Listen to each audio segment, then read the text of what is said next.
Coming up, from naked people to wall climbers, hundreds of thousands of protesters heading to New York for the RNC convention. The police say they're ready, and so do the lawyers.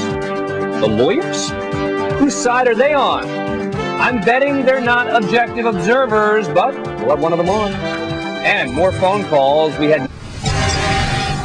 The Republican National Convention doesn't get underway in New York until Monday, but anti-Bush, anti-war, anti-whatever you got protesters are already out there trying to get their messages across.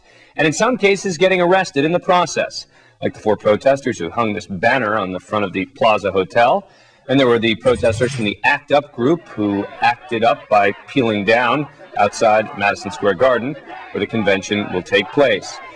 But it seems that the protesters already have lawyers. The National Lawyers Guild alone will have 500, quote, legal observers on the street. Now, they say they're objective observers, but admit they'll be looking out for police misconduct.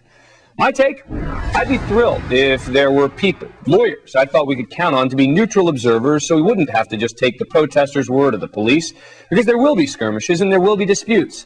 But some of these protesters are there just hoping to provoke the police. And I don't know that these observers are there to report that. But let's ask. Colin Starger will be one of those observers. Mr. Starger, thanks very much for taking the time to come on the program. Appreciate it. Am I wrong in my assessment? Oh, I think you are wrong. I mean, we are definitely focused on police misconduct. We're focused on the interactions between demonstrators and the police. But we're going to objectively report what we see. It's been our experience that most of the provocation comes from the police over the course of these demonstrations. But you have to, seen. I'm not suggesting that you're going to cook the books or lie, or I'm not suggesting that. What I'm suggesting is that you're really there looking for police misconduct, as opposed to the fact that many of these protesters have intention. They put it out on their websites. They're encouraging people to do things to provoke the police. And wouldn't it be nice if we could count on you, lawyers, officers of the court, to say, you know what? There are a lot of people out there who are just doing this to get themselves into trouble and to cause trouble.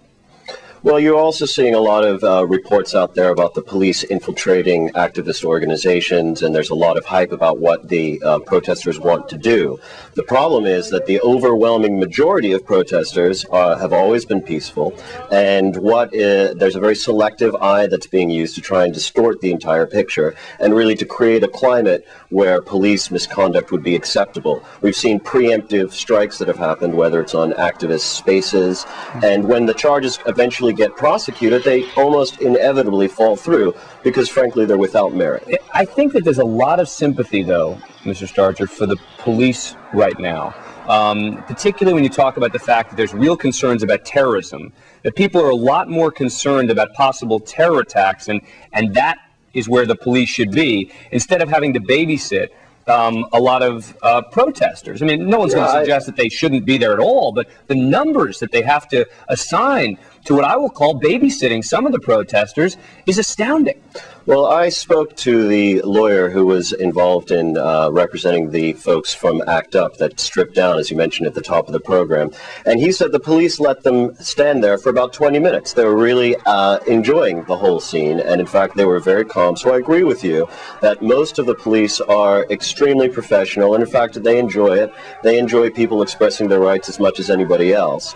And, you know, the police work much better if the protests are allowed to proceed in an orderly fashion, if the protesters aren't penned in.